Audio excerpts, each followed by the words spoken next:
खुलुमबाय आं सिबिरानि ब्रह्म नोंथांमोनखौ आंनि sbbodonews चेनेलाव गासैखौबो बरायबावनाय थाबाय नोंथांमोननि थाखाय आं गोदान मोनसे भिडिअ लानानै फैबावबाय अन्नानै भिडिअखौ जोबजासिम नायलांदो BTC बिसायख'थिनि नैथि खोलोबा मैया जोबनानै थांबाय क'क्राझार आरो चिरां जिल्लानिफ्राय गासै 78 जौखोन्दो भट होगिरिफोरा भट होदों होननानै खौरां मोननाय जादों बेनि सिगां 7 डिसेम्बराव उदालगुरि आरो बाक्सा जिल्लायाव जानाय सेथि खोलोबनि बिसायख'थियाव 76 जौखोन्दो भटार्सफोरा भट होदोंमोन नाथाय बेनि सायाव दासिमबो स्टेट इलेक्शन कमिशननिफ्राय अफिसियेलि जेबो रिपर्ट फैथ'वाखै थांनाय 2015 मायथाइयाव जानाय BTC बिसायख'थियाव गासै 78.8 जौखोन्दो भटार्सफोरा भट होदोंमोन BTC बिसायख'थिया गासैबो जोबनानै थांजोब्बाय गाबोन 12 डिसेम्बराव BTC बिसायख'थिनि रिजाल्टआ फोसावजागोन बेनि उनावनो BTR आव रायजोफोरजों सायख'जानाय दैदेनगिरिखौ मोननो हासिगोन सेथि खोलोबनि BTC बिसायख'थिया गोजोनैनो जोबनानै थांदोंमोन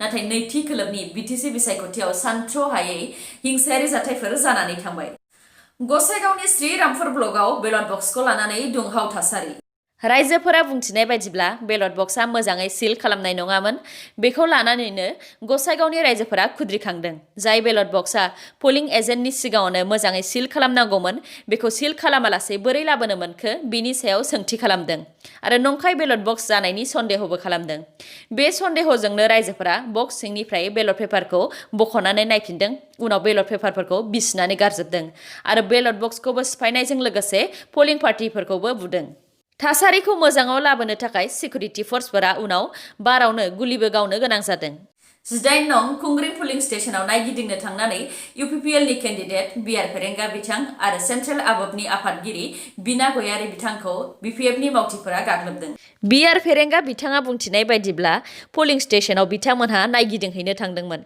बेयावनो BPF हान्जानि मावथिफोरा सुग्रेब मुंनि मानसिनि थिननायाव बिथांमोननि गारियाव अन्थाइ खुबैनानै होसोहरदों बिथांमोनहा गंनै इन'भा गारि आरो गंसे बोलेर' गारि लानानै थांदोंमोन जेराव बिना गयारी बिथाङाबो दंफायोमोन बिथांमोनहा बुंथिनाय बायदिब्ला UPPLनि बिजाथि BR फेरेंगामोननि गारिखौ अन्थाइ खुबैनायखौ नुनानै रायजोफोरा फिन BPFनि मावथि सुग्रेब मुंनि मानसिखौ गाग्लोबफिनदों आरो बिथांनि गारिखौबो अन्थाइजों खुबैदों बेयावनो सुग्रेबा PSOनिफ्राय सिलाइ लानानै रायजोफोरनि सायाव गुलि गावदों बे जाथायाव रावनिबो जिउ खहा जानाय दासिम खौराङाव फैयाखै BR फेरेंगा आरो बिना गयारी बिथाङाबो जोखोम जायाखै बिथांमोनहा बुंथिनाय बायदिब्ला बे अन्थाइ खुबैनायाव सुग्रेब करन सहेन मुंनि मानसिफोरा थोंजोङै आखाइ दंमोन काजलगाव सान्थिपारा पोलिं स्टेशनाव आइजोफोरखौ रां राननायनि सन्देह खालामनानै UPPLनि मावथिफोरा गाग्लोबदों काजलगाव सान्थिपारा पोलिं स्टेशनाव आइजोफोरखौ रां रानदों होननानै UPPLनि मावथिफोरा गाग्लोबदों आइजोफोरा बुंथिनाय बायदिब्ला भट होखांनायनि उनाव बिथांमोनहा जयै मोनसे सायायाव थाथ'दोंमोन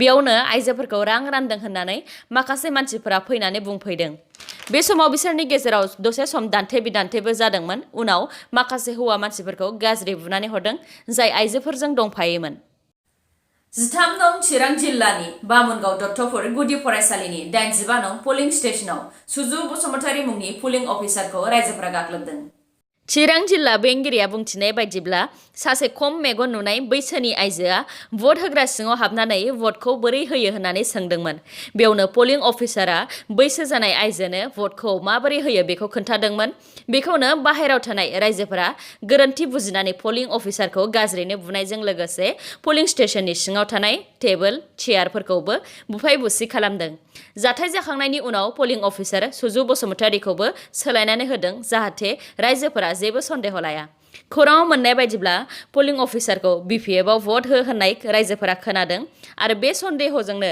उल्था हान्जानि सोद्रोमाफोरा पोलिं अफिसारखौ बुदों बे जाथायनि थाखाय जायगायाव दसे दुंहाव थासारि सोमजिदों आरो थासारिखौ मोजाङाव लाबोफिननो थाखाय पुलिस बिफाना बारावनो गुलि गावनोबो गोनां जादों उनाव थासारिया मोजाङाव फैफिननानै भट होनाया जाफिनदों भिडिअखौ जोबजासिम नायलांदो लोगोसे नोंथाङा दासिमबो आंनि चेनेलखौ साबस्क्राइब खालामाखैबा अन्नानै साबस्क्राइब खालामदो लोगोसे बेल आइकनखौबो क्लिक खालामदो जाहाथे गोदान गोदान भिडिअ लानानै आं फैयोबा नोंथांनाव सिगांग्रो नटिफिकेसन सौफैयो गसाइगावआव रिगिं खालामनायनि सन्देहआव BJPनि सानै सोद्रोमाखौ पुलिसनि हान्जाफोरा बुदों गिबियाव रायजोफोरा नोजोर होनानै रिगिं खालामनो फैनायनि सन्देह लानानै रागा जोंग्रोदों उनाव पुलिसफोरा बिसोर सानैखौ हमनानै बुदों। पुलिसफोरनि सोंनायाव बिसोर सानैया बाजारावसो फैदोंमोन होननानै बुंथिदों आरो भट होनायखौसो नायनो फैदों होननानै बुंथिदों। सोर थिनहरनाय होननानै पुलिसनि सोंनायाव हमजानाय सानैया जेबो फिन होआखै।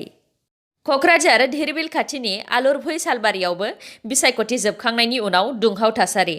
साथाम इउपिपिएल दोलोनि सोद्रोमाखौ सिनाय मोनिफोरा गाग्लोबदों। बे हिंसायारि जाथायाव बिपिएफ दोलोआ लोब्बा थानो हागौ होननानै अजद दैखांदों इउपिपिएलनि चिफ प्रमद बर' बिथाङा। 9 नं बनरगाव समष्टिनि बिपिएफनि केन्डिडेट राजीब ब्रह्म आरो उल्था हान्जानि मावथिफोरनि गेजेराव खोथा दान्थेलायनाय जादों।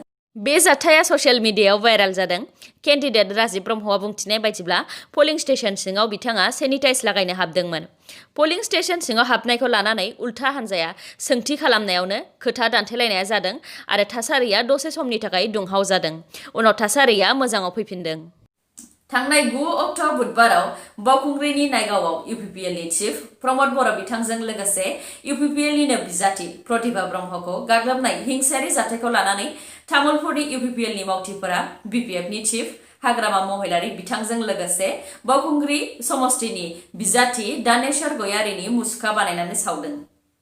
बेराफारसे बे हिंसायारि जाथायाव बिपिएफ हान्जाया आखाइ गैया होननानै दासिमबो बुंगासिनो दङ। बावखुंग्रि बियाबनि बिजाथि दानेश्वर गयारि, 9 नं बनरगाव बियाबनि बिजाथि राजीब कुमार ब्रह्म बिथांमोनहा बे खामानियाव आखाइ गैया होननानै फोरमायखांनायनि उनाव मैया इउथनि बिपिएफनि नेहाथारि लकेन्द्र ब्रह्म बिथाङाबो रोखा फोरमायथिदों दि बे हिंसायारि जाथायाव बिपिएफनि आखाइ गैया। लोगोसे बिथाङा बावखुंग्रियाव जानाय हिंसायारि जाथायनि सायाव दुखु मोननाय फोरमायदों आरो जाथायनि सायाव नायबिजिरनाय जानांगौ होननानै दाबि खालामदों। थारैनो बे जाथाया जोबोर गाज्रि जादों आरो दायनिगिरिखौ थाबैनो हमनानै आयेननि राहा लानो थाखाय बयबो खौसे जानानै ओंखारनांगौ।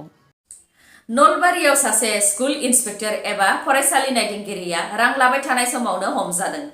नलबारि जिल्लानि सिङाव थानाय बरभागनि गंसे फरायसालि लुनायनि मुङाव फैनाय अनसुंथाइनि थाखाय स्कुल इन्सपेक्टर जसना रानी बर्मनआ 50,000 रां कमिसन बिदोंमोन। बे 50,000 रांनिनो गिबियाव बियो 15,000 रां लाग्रोदोंमोन। रां लाबाय थानाय समावनो स्कुल इन्सपेक्टर जसना रानी बर्मनआ भिजिलेन्स एन्ड एन्टि कराप्सन डिपार्टमेन्टजों हमजादों।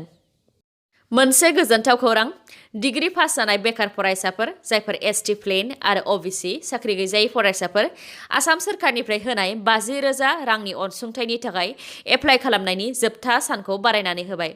सिगां बे रांखौ मोननो थाखाय फर्म जमा होनायनि जोबथा साना 10 डिसेम्बरमोन। दा बेखौ बारायनानै फैगौ 21 डिसेम्बर 2020 मायथाइसिम खालामनानै होबाय। जायफोर बिथांमोनहा बे रांखौ मोननो थाखाय दासिमबो फर्म जमा खालामाखै बिथांमोनहा खालामहैनो हागोन। बेनि गासै डिटेल्स नांगौब्ला बेनि लिंकखौ डिस्क्रिप्शनाव होनाय जाबाय। लिंकआव थांनानै नायहैनो हागोन। दिनैनि निउसआ एसेनोसै। गाबोन आरो गोदान निउसजों लोगो मोनफिनबावगोन। नोंथांमोना दासिमबो आंनि चेनेलखौ साबस्क्राइब खालामनानै लायाखैबा अन्नानै साबस्क्राइब खालामनानै लादो आरो लाइक, कमेन्ट आरो शेयार खालामनो दाबाव। गोजोन्थों।